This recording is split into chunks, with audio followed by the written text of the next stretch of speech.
የሚቻለ ተከታታይ ሲዝን ሰሚ ፋይናል ማን በጣም ነው የምንችለው ዛሬ ማለት ነው። ከመጠን በታች ነው የተጫወትነው። እማልዋሻችሁ ነገር እኔ ኦነስት ሆኜ ስነግራችሁ ከመጠን በታች ነው የተጫወትነው፣ ግን እንችላለን። በቃ እንችላለን። ማን ሰሚ ፋይናል ባክ ቱ ባክ ሲዝን። የዘንድሮ ግን ያስፈራል። የዘንድሮ ያስፈራል። ይኸውላችሁ ምን መሰላችሁ፣ ዘንድሮ እናመጣዋለን፣ ይሄንን ዋንጫ እናመጣዋለን ቤታችን። ሁላችሁም ትፈራላችሁ። ከዛ በኋላ ማለት ምን አይነት ጨዋታ ነው የምንጫወተው? ግን ምን አይነት ዲፌንስ ነው ያለን እንዴ? ከ10 ጨዋታ 7 ክሊንሺት ነበረን፣ ዛሬ ጨመርንበት 8 ሆነ። በጣም ነው የምትችሉት። ሙሉ ቶርናመንቱ ላይ 3 ጎል ነው የገባብን። ሙሉ ቶርናመንቱ ሻምፒየንስ ሊግ ማለት ነው። ከዚህ በላይ አንድ ነገር ስለዚህ ቲም ብትወሩ እገላችኋል። በጣም ነው የምንችለው ማን፣ በጣም ነው የምንችለው። ዛሬ ግን ከስፖርቲንግ ጋር የምንጫወት አይመስልም፣ ሜዳችን ላይ አይመስልም ነበር። አይኖ ጉልበት ቆጥበዋል።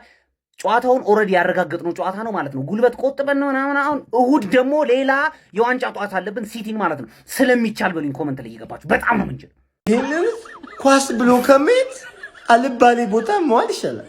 ሱስ መጀመር ይሻላል። በቃ ሲጋራ መጠጣት ይሻላል ይህንን ከመሄድ ማለት ነው። እንዴ ወያለው አንተ እግር ኳስ ክለብ ነህ ወይስ ዳር ድንበር አስጠባቂ ነህ? እንዴ መከላከያ ሰራዊት ነህ እንዴ? እኔ እንግዲህ የእግር ኳስን ላለመበተን ሲሞኒን ከአርቴታ ላለማገናኘት ጥሬያለሁ፣ ለፍቻለሁ፣ ደክሜያለሁ። እንግዲህ እግር ኳስ ሐራም በሐራም አድርጓት። እኔ ምንም ማድረግ አልችልም። በቃ ምንም ማድረግ አልችልም። የመድፈኛው ቤተሰብ ለሁለተኛ ሲዝን በተከታታይ የቻምፒየንስ ሊግ ሩብ ፍጻሜ ደርሰናል ይላል። ከሞኒ ገነርስ እንዴት ሰው 180 ደቂቃ ተጫውቶ አንድ ጎል ብቻ ይዞ ያልፋል ነው ማለት ገባርለ ባይዘዌ ማን ነው ይሄን አጫወታችን ባለቀ ሰዓት 50 ምናምን ጨዋታ የተጫወተውን አርቴታ በሆነ አጫወት ማን ዝም ብሎ መጥቶ እንዳለ ሰርዞ የሆነ አጫወት አዲስ አጫወት ምናምን አጠብቅ። እዚህ ደረጃ ድረስ ያደረሰን አጫወት አለ፣ እሷን ማስቀጠል ነው ገባርለ። ሳውዛምተን ላይ እኮ አንድ ጎል አግብተናል። ቦርንማውዝ ላይ እኮ አንድ ጎል አግብተናል። ሌላ ጊዜ አንድ ጎሏ ትበቃ ነበረ፣ አሁን ሁለት እየገባብን ነው ገባርለ። ስፖርቲንግ ደርሶ መልስ ምንም አለማግባቱ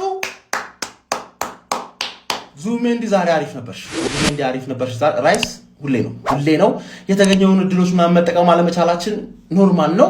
ግን በቃ ይሄ ነው መድፈኛው ይላል። ተረዳኛለ። ማርሽ በሶስተኛ ማርሽ ስፖርቲንግን አስወጣናት። አሁን ለእሁድ ይቋጠራል ነው ምንድን ይቋጠራል። 0-0 የሚችል ቡድን ያለ ይሄ ትልቅ አድቫንቴጅ ነው። 0-0 ማሸነፍ የሚችል ቡድን ያለ መድፈኛው እንኳን ደስ አለ።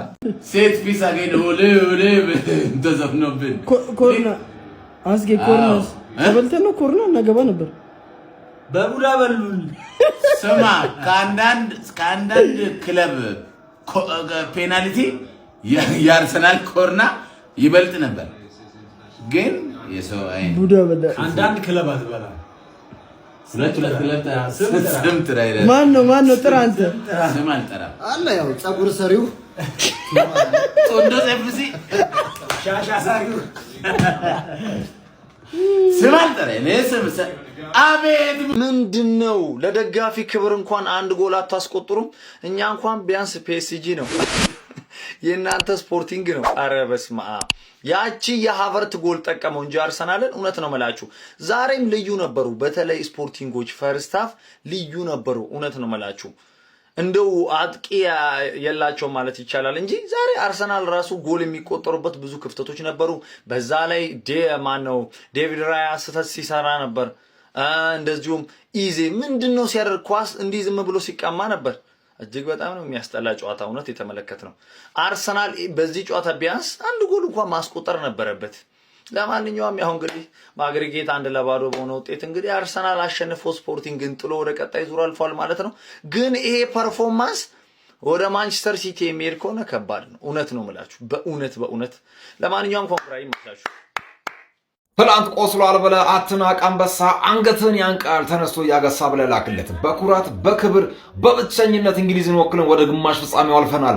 መድረ ቀሪ ለሁላ የትንፍጪው ዱቄቱን ግን አምጪ የሆነ ውጤት ነው ዛሬ በአርሰናል በኩል ያየነው። አንዳንዴ ማግባት ካልቻልክ ትከላከላለህ፣ ከዛ አሸንፈህ ትወጣለህ። 0-0 ነጥብ የሚሆንበት ጊዜ አለ። የኔ ጥያቄ ግን ይሄ አርሰናል ከሲቲ 3 ነጥብ የሚወስድ ይመስላችኋል? መሪነቱን አርሰናል የሚያጠናክር ይመስላችኋል? አንድ ማለት እንፈልገው ነገር ሴሚፋይናል ደርሰናል ማለት ነው። ሴሚፋይናል ግን እንዴት ይላውን አዳ በዚያ ጩታች ምናን እንዴት አሮን ነው እግዚአብሔርን። እኔ አሁን ቀጣይ እሑድ ሲቲ ነው የምንገጥመው ማለት ነው። ፕላስ አንድ ዋንጫ ቡድን ከሊዝበን ጋር ኤሚሬትስ ላይ ተጫውቶ አንድ ቢግ ቻንስ ነው ክሬት ያደረገው። አሬ ስለ ይሆናል የማይተነተን ገለልተኛ ደጋፊ ይሆናል የሚደብር እግር ኳስ ነው የምንጫወተው። አሮ ነው እግዚአብሔር እኔ አጭውታች ሚኪላት ተወሪት ይወስድ እንደሆነ እስቲ እየገባኝ አይደለም። በዲ አዳሪክስ ተንታኛ አይደለም፣ ግን ምንም የሚተነተን ኳስ አይደለም የምንጫወተው።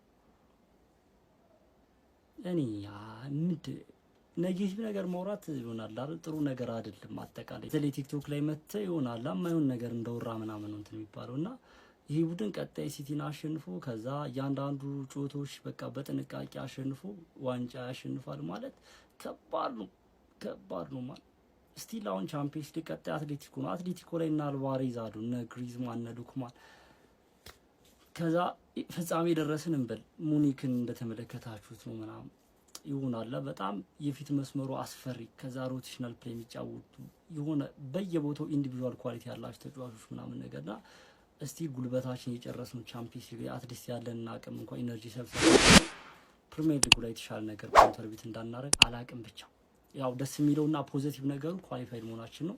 ይመቻችሁ። ሀሳብ አስተያየታችሁን ኮሜንት